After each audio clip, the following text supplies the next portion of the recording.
Nabi ngendikan idza amma ahadukum as-sholata falyukhaffif. Kalau kamu jadi imam, sholatnya harus relatif cepat. Fa inna fihim ad-dhaif badal hajat. Di antara makmum itu yang banyak punya urusan. Selain ada yang lemah, ada yang punya banyak urusan. Nah, terus ketiga masalah kekayaan hati.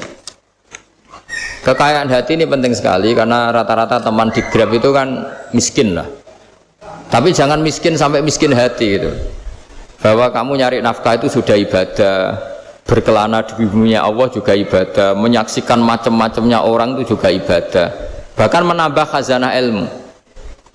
Di antara warisan ilmu yang kita dapatkan dari Rasulullah SAW, misalnya kamu jalan-jalan, punya kaki dua, punya tangan dua.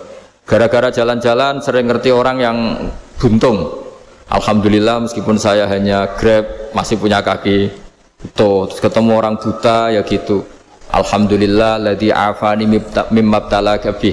Alhamdulillah saya terselamatkan dari seperti itu. Sehingga melihat orang maksiat juga gitu. Saya meskipun gini terselamatkan dari tempat maksiat dari. Sehingga hidup itu tidak nelongso gitu. Ada nilai lebih yang kita punyai. Jadi di antara kebaikan Islam adalah orang disuruh ingat sisi nikmat. Nah, kalau nikmat itu sudah ada semua, kata Imam Ghazali, nikmat hidup. Kata Imam Ghazali, jika nggak ada kenikmatan yang Anda punyai, kamu datang ke kuburan. Disuruh datang ke kuburan. Dan kamu bilang begini, kenikmatan kembali ke dunia adalah kenikmatan yang diinginkan mulai yang mati zaman Nabi Adam sampai kiamat. Jadi kalau Fir'aun yang pernah jadi raja, Namrud, semuanya, bahkan orang-orang soleh sekalipun, kalau kamu tanya keinginan terbaiknya apa? Ingin kembali hidup untuk membenahi kesalahannya zaman hidup. Artinya apa? Kehidupan yang kita miliki sekarang adalah kenikmatan yang dirindukan mulai yang mati zaman Nabi Adam sampai kiamat. Maknanya apa? Kita punya kenikmatan yang luar biasa karena kenikmatan yang dirindukan oleh orang yang sudah mati mulai dulu sampai sekarang. Apapun masalah hidup Anda ini punya kenikmatan yang enggak tertandingi, yaitu namanya hidup. Barokahnya hidup itu kita bisa tobat. Setidaknya ingin tobat. Kalau nggak bisa tobat, ingin tobat. Makanya di Indonesia itu banyak nyuwun sewu, banyak maling yang anaknya itu soleh. Karena kalau ngandani anaknya tetap gini, wes le bapak tok sing lakoni kowe ojo. Bapak tok yang alami ini kamu jangan. Banyak di Indonesia orang nggak bisa baca Quran, anaknya hafid. Karena setiap bodoh itu tidak diwariskan. Wes le bapak tok sing bodoh kowe ojo bodoh. Mungkin teman-teman di Grab juga gitu, wes bapak tok cong sing nasibe ngene kowe ojo. Jadi kebaikan begini itu akan terus-menerus diwariskan. Sehingga banyak orang tidak tamat SD anaknya dosen, nggak tamat SMP anaknya dekan. Karena setiap dari kita itu cita-cita kebaikannya menurun ke anak cucunya, keburukannya berhenti di dia. Cara wong Jawa itu bapak tok sing nglakoni. Nah, di sini saya jelaskan tentang kekayaan rohani. Jadi saya mohon ketika Anda jalan-jalan nganter penumpang itu harus sering muji Allah Subhanahu wa taala. Ya, saya bacakan ayatnya, at-taibunal abidunal hamidun. Orang baik itu yang tobat, yang ahli ibadah. Di antara definisinya itu as-saihun, yang sering jalan-jalan. Siyaka itu jalan-jalan. Jadi orang paling bejo sak donya itu sampai harus jalan-jalan ibadah dapat uang. Tapi syaratnya ibadah. Sekali tidak ibadah dapatnya masalah kan? Sering goncengkan orang cantik terus ingat istrinya tidak cantik. Sering goncengkan orang yang sopan, yang santun terus ingat andekan ini istri saya di rumah rewel gitu. Jadi kalau kamu tidak taat itu adanya penyesalan. Di lampu merah ada orang naik Ferrari, naik Alphard, sementara kamu di rumah hanya mobil butut, kadang malah tidak punya mobil. Jadi kekayaan rohani itu dimulai dari mana? Dimulai dari taat. Cara berpikir itu taat, bukan maksiat. Sekali Anda cara berpikir maksiat, maka adanya hanya penyesalan. Semakin pengalaman di luar, semakin penyesalan. Karena di luar sana banyak orang yang dapat nikmat yang lebih dari Anda. Tapi sekali Anda taat, kamu akan mensyukuri apa yang Anda miliki dan tidak pernah ingin sama yang dimiliki orang lain. Sehingga orang-orang yang sering pergi itu sama Allah dipuji. Jadi tidak ada nabi kecuali di antara ibadahnya itu jalan-jalan. Fasiru fil ardi. Sehingga semua nabi itu mesti pernah melakukan perjalanan internasional. Rasulullah Muhammad SAW pernah jalan-jalan sampai ke Syam, padahal beliau orang Mekah. Nabi Ibrahim yang orang Syam pernah perjalanan sampai ke Mekah. Karena di antara kearifan itu ya dimulai dari apa?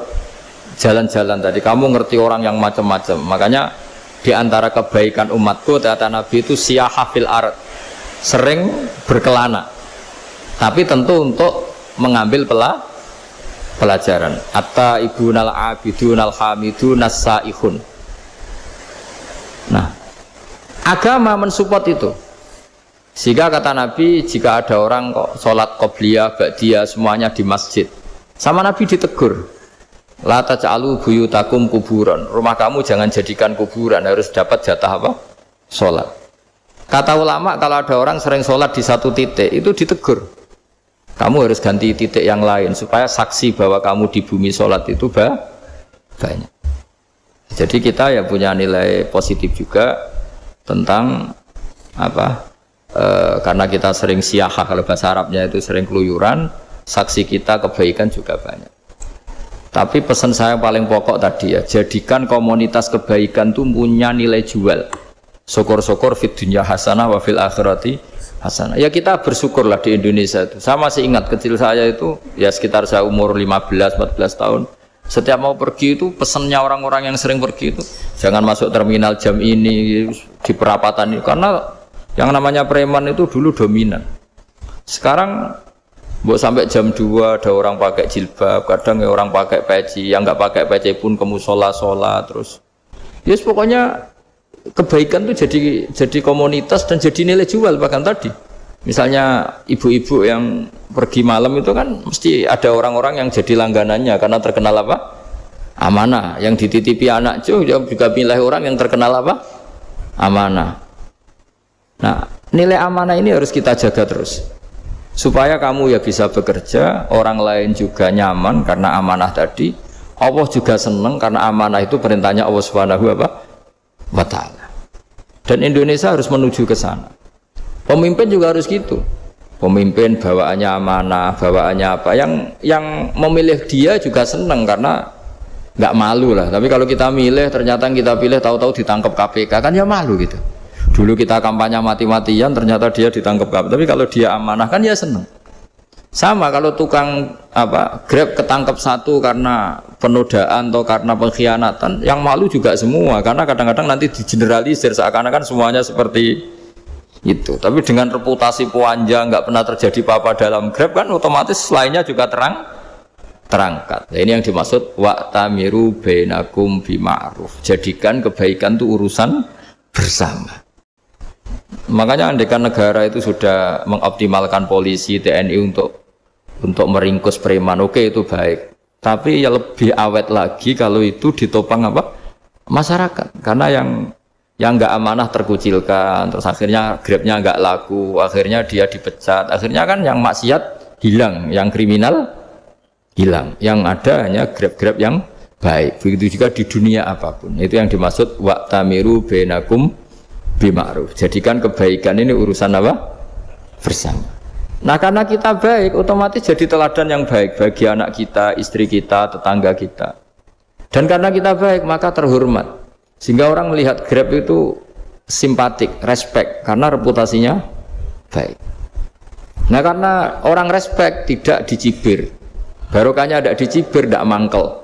Barokahnya tidak mangkel, tidak saling ejek, bahkan tidak saling bunuh. Coba kalau kita jelek, dicibir orang, kita dalam keadaan mabuk, tidak terkontrol, bunuh. Jadi efek dari maksiat itu begitu buruknya. Sehingga penelitian itu mengatakan kebanyakan kecelakaan ya pemicu utamanya rata-rata ya nyupir dalam keadaan mabuk. Beberapa nyuwun sewu kasus-kasus kriminal rata-rata ya dipicu oleh hal-hal seperti itu. Makanya meskipun di luar saya tolong hindari narkoba, hindari hal-hal yang maksiat supaya pekerjaan Anda ini barokah.